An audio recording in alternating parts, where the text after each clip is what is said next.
G K. Nagaraj, 234ங்கிற நம்பரை எப்படி சொல்ல முடிஞ்சதுன்னா அதிமுக பாஜக கூட்டணி உருவான பிறகு எங்களால் சொல்ல முடிஞ்சதுன்றாரு. முதலமைச்சருக்கு பயம், பதற்றம் ரெண்டும் வந்துருச்சு. இந்த பயம் தான் 234ன்னு ஒரு டார்கெட் அதிகப்படுத்துறாரு. ஏன்னா 200னாரு, இப்போ அது இல்லை 234 வச்சாவது முடியுமா அப்படிங்கிற ஒரு நோக்கம் ஒன்று. ரெண்டாவது பதற்றம்.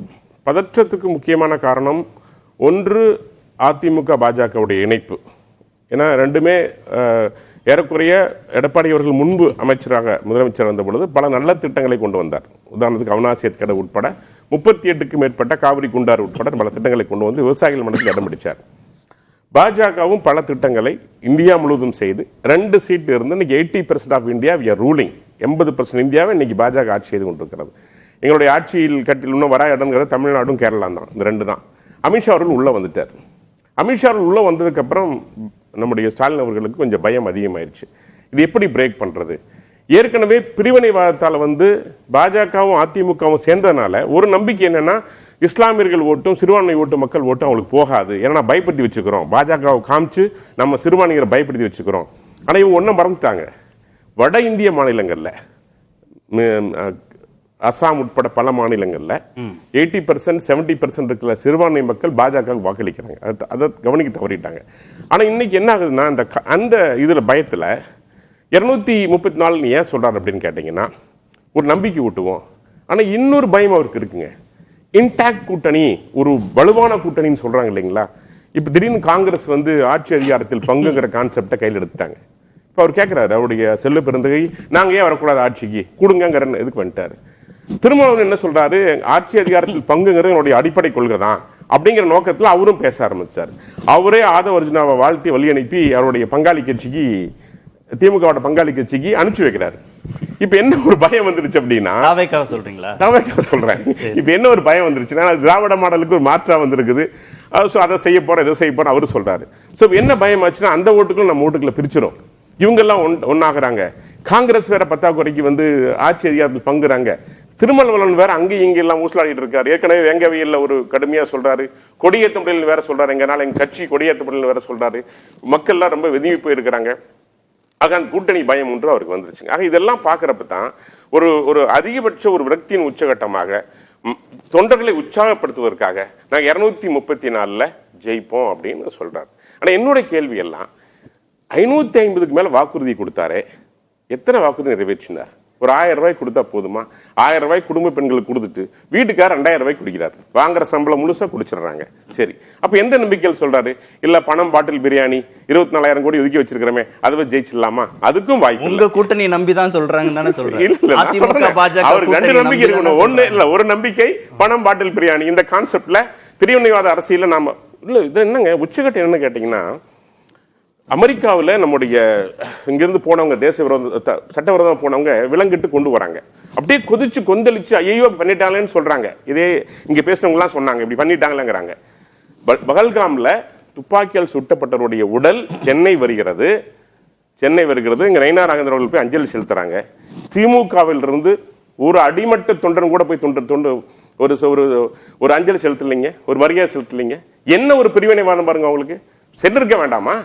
அத்தனை பேர் 26 பேர் சுட்டுக் கொல்லப்பட்டார்கள். உடல் வந்திருக்கிறது, போய் அஞ்சலி செலுத்தினா வேண்டாமா?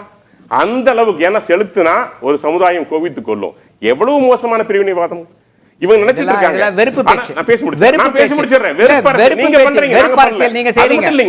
பாகிஸ்தான் தீவிரவாதிகள் சொல்ல மாட்டேங்கிறாங்க, வெறும் தீவிரவாதிகளாம். பாகிஸ்தான் தீவிரவாதி சொல்ல மாட்டாங்களா?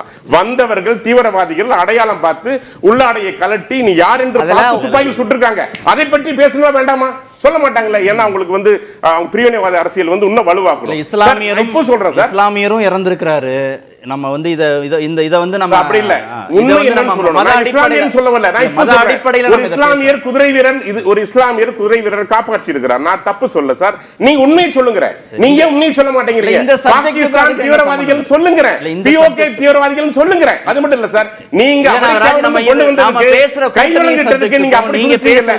இல்ல அப்படி இல்ல சார், நீங்க சொல்றது நீங்க அதை சுட்டி காட்டுங்க. இன்னைக்கு பாகிஸ்தான் மீது இவங்க கூட்டணி கட்சி என்ன சொல்றாங்க? பாகிஸ்தான் மீது போர் கூடாது சார். ராணுவம் இன்னைக்கு பாகிஸ்தான் ராணுவம் இன்னைக்கு இந்திய நாட்டுடைய கட்டமைப்பை உடைக்க பார்க்கிறது. குரல் கொடுக்கவே வேண்டாமா? தெரிந்து பேசணும் வேண்டாமா? என்ன வார்த்தை உங்க வாயிலிருந்து வருது? தாஜா அரசியல், ஓட்டு வங்கி அரசியல். அதனால சொல்றேன் சார், மக்கள் இவர்களை புரிந்து கொண்டார்கள் சார்.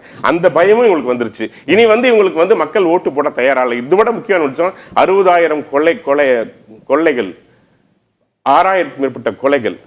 சட்டசபை நடக்கிறப்போ 60க்கும் மேற்பட்ட கொலைகள் சார். இது தமிழ்நாட்டில் சட்ட ஒழுங்கு எங்க இருக்கு சார்? இது ரோட்ல நடமாட முடியல.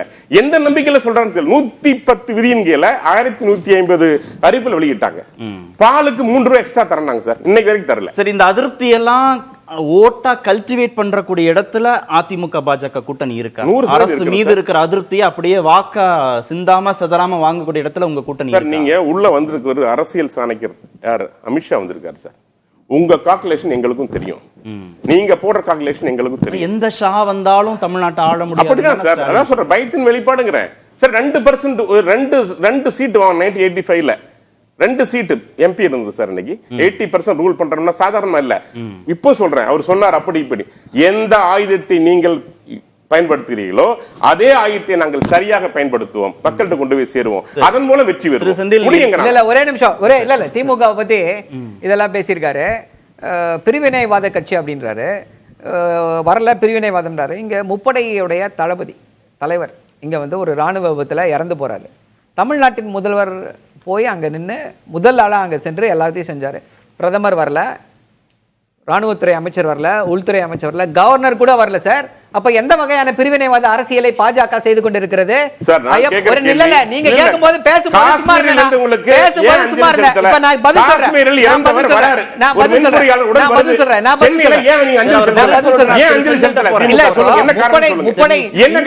இந்தியாவுடைய முப்படை தளபதி இங்க இறந்த போது இங்க அஞ்சலி செலுத்த வரல, இறந்த இடத்துக்கு.